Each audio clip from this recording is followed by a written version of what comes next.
BJP কাউকে টাকা দেয় না, বিজেপির টাকাও নেই, আমাদের টাকা দেওয়ার কোনো সুযোগ নেই। আর ভারতীয় জনতা পার্টি একমাত্র দল তার পুরোটাই আরটিজিএস এনএফটিএস করে হয়, মানিলেস। আমরা যে অ্যাক্টিভ মেম্বার হয়েছি, প্রাইমারি মেম্বারে তো টাকা লাগছে না, অ্যাক্টিভ মেম্বার যারা হচ্ছে আমরা 100 টাকা করে দিচ্ছি, আমাদের টাকা অ্যাকাউন্টে দিতে হচ্ছে। ভারতীয় জনতা পার্টির নরেন্দ্র মোদীজির নেতৃত্বে, জেপি নাড্ডাজির সভাপতিত্বে এই ব্যবস্থা অনেক আগে থেকে, অমিত শাহজি যখন ভারতবর্ষের দলের প্রেসিডেন্ট ছিলেন সেদিন থেকে ক্যাশ ট্রানজাকশন বিজেপির হয় না। আপনি যদি বিজেপির দপ্তরে বসে আছেন, 1000 টাকা চাঁদা দিতে চান, আপনাকে আমরা অ্যাকাউন্ট নম্বর দিয়ে দেবো, আপনাকে আরটিজিএস করে বা এনএফটিএস করে দিতে হবে। তাই বিজেপির কালো টাকাও নেই, আর টাকা সরাসরি হাতে দেওয়ার সুযোগও নেই, যেটা মমতা ব্যানার্জির আছে। তিনি বেতন নেন না, কিন্তু তার লাইফস্টাইল লোক দেখছে। তিনি বেতন নেন না, তার ভোটের বাজনা বেজে গেছে। আপনারা লাগাতার লাইভ দেখিয়েছেন, ফাঁকা মাঠ তো দেখেননি। পিছনের মাঠগুলো তো ওই আপনার যত জোন করেছিল, পিছনগুলো তো গোটাটা ফাঁকা ছিল, আমার কাছে তো ভিডিও আছে। আপনারা দেখাননি।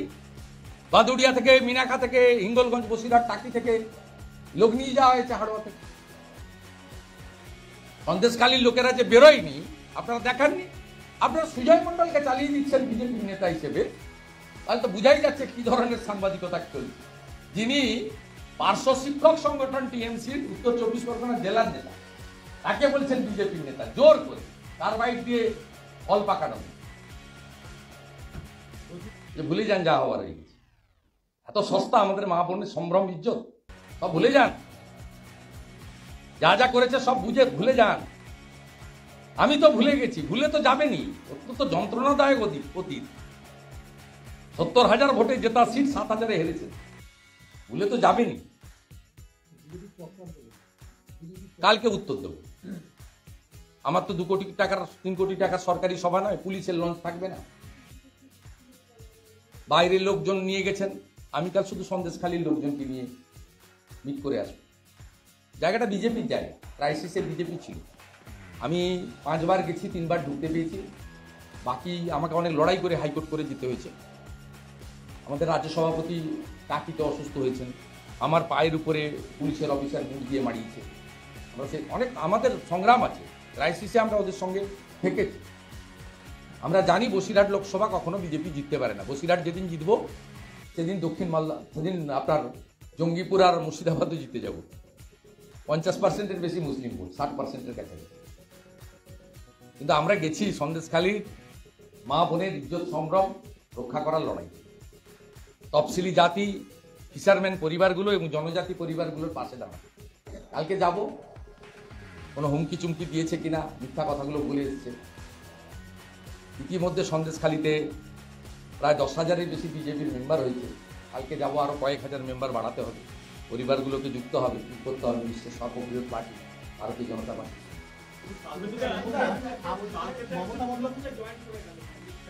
ওটা আপনার চোখে তৃণমূল। আপনি যে চ্যানেল থেকে আসেন, এই তৃণমূল সব বুঝ দেখে। আপনার কাজ ওইটা। আপনার চ্যানেল যে ভাষায় আমার সম্পর্কে কথা বলেন, তারপরে আপনাদের প্রশ্নের উত্তর দেওয়াটা আমি দিতে চাই স্পোর্টিংলি নি। এগুলো করে তো কিছু হবে না। আপনার চ্যানেলের মালিক অনেকদিন জেলের ভিতরে কেন ছিল সবাই জানে। সুজয় মণ্ডল ভারতীয় জনতা পার্টির লোক নয়।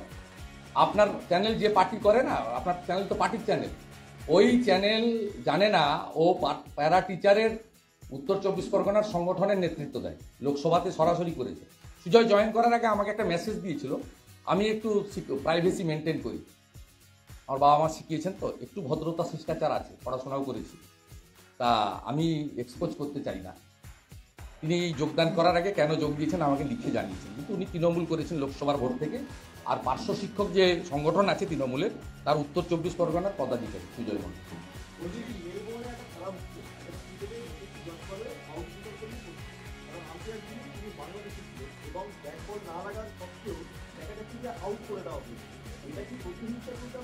আমি জানি না এই বিষয়ে এক্সপার্টরা বলতে পারবে। আমি এটা নিয়ে এক্সপার্ট নই, সব ব্যাপারে আমি মমতা ব্যানার্জি নই। প্রতিদিন ছবি আসছে, তথ্য আসছে, আমরা এক্সপোজ করে দেবো, এদেরকে রাখবো না। বিজেপি সরকার এলেই তো আমরা একদম কার্বলিক অ্যাসিড লাগাবো, তার আগে যতটা পারি সাফ করবো। সাফ করবো, এক্সপোজ করবো, আমাদের কাজ এটা। জনগণকে করবো, জনগণ সতর্ক হন। এতে আমরা খবরটা পেয়েছি আগামী 1 তারিখ ঠাকুর রামকৃষ্ণদেবের কল্পতরু উৎসব। সেই দিন সমস্ত মঠ মন্দিরে চিন্ময় কৃষ্ণ বাবু সুস্থতার জন্য বিশেষ প্রার্থনার ডাক দিয়েছেন সনাতনী সমাজ। আমি সকালেও একটা সনাতনী প্রোগ্রামে ছিলাম। আমরা সবাইকে আবেদন করছি, চিন্ময় কৃষ্ণ প্রভুর দ্রুত মুক্তি এবং সুস্থতা সবচেয়ে বড় জিনিস, মুক্তিটা তো আমাদের হাতে নেই। আমরা যেন সবাই আমরা সনাতনী পদ্ধতি মেলে প্রেয়ার করি 1 তারিখে কল্পতরু উৎসবেতে।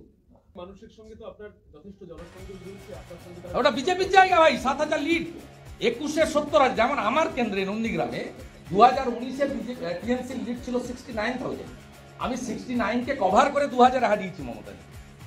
তেমনি সন্দেশখালীতে 21-এ সুকুমার মাহাতো, যার সার্টিফিকেটটা নিয়েও প্রশ্ন আছে, জনজাতিরাই প্রশ্ন করেছেন, আমার সঙ্গে মিটও করেছেন। আমি কাল বলবো বাকিটা। সেখানে 70,000 মার্জিনকে কভার করে সেখানে বিজেপি 7,000 লিড নিয়েছে। গণতন্ত্রে মানুষই শেষ কথা। তৃণমূল ভোটে যেতে মুসলিম ভোট নিয়ে ছাপ্পা মেরে লক্ষ্মীর ভান্ডার দিয়ে লক্ষ্মীর ভান্ডার কেড়ে নেওয়ার ধমক দেখিয়ে আপনারা বলেন ওরা জিতে গেল। তার সন্দেশখালীতে তো আমরা জিতে গেছি। তা সন্দেশখালীর মানুষের সঙ্গে বিজেপির সম্পর্ক বা বিজেপির একজন হিসেবে আমার সম্পর্ক, এটা তো অঙ্গাঙ্গিভাবে প্রতিষ্ঠিত এবং আগামী 26 সালেও এটা দ্বিতীয়বার আবার দেখতে পাবেন। Wait and watch. আজকে কি বলছেন আপনি? কালকে বলবো, মানে যাচ্ছি হ্যাঁ, হিন্দিতে বলবো। আমি আরেকটা বিষয় বলছি। আজকে একটা লোক উত্তরবঙ্গ থেকে প্রকাশিত একটি সংবাদ মাধ্যমে, একটা লোক, তার নাম হচ্ছে রন্তি দেব, তিনি একটা গল্প লিখেছেন। তিনি মোদিজির বিরুদ্ধে বলেন। আমি আপনাদের জ্ঞাতার্থে জানিয়ে দিচ্ছি, এই লোকটাকে 21 সালে আমার সজল আর শঙ্কুর নামে লিখেছিল বলে আমি ডিফেমেশন করেছিলাম। টাইট ছিল, আছে এখনো টাইট, মামলা চলছে। আজকেও একটা গল্প লিখেছেন, অধীরবাবুর সম্পর্কে লিখেছেন। তার দায়িত্ব আমার নয়, অধীরবাবুর দল আমি করি না, আমার দল অধীরবাবু করে। এই লোকটা সম্পর্কে আমি ইতিমধ্যে আপনাদের জানিয়ে দিই, আমি লিগেল নোটিশ দিয়েছি। আমি উত্তরবঙ্গের ওই প্রিন্ট মিডিয়াকে সতর্ক করছি, আমাকে জড়িয়ে করার আমার কমেন্ট নেবেন, নইলে কিন্তু মিডিয়ার সঙ্গে আমার আইনি সংঘাত হবে, যেটা আমি চাই না। আমি কোনো মিডিয়ার সঙ্গে আমার কোনো আইনি সংঘাত চাই না। আমি ফর ইনফরমেশন উত্তরবঙ্গ সংবাদকে অন রেকর্ড এটা জানিয়ে দিলাম, আমার lawyer already sent a strong notice.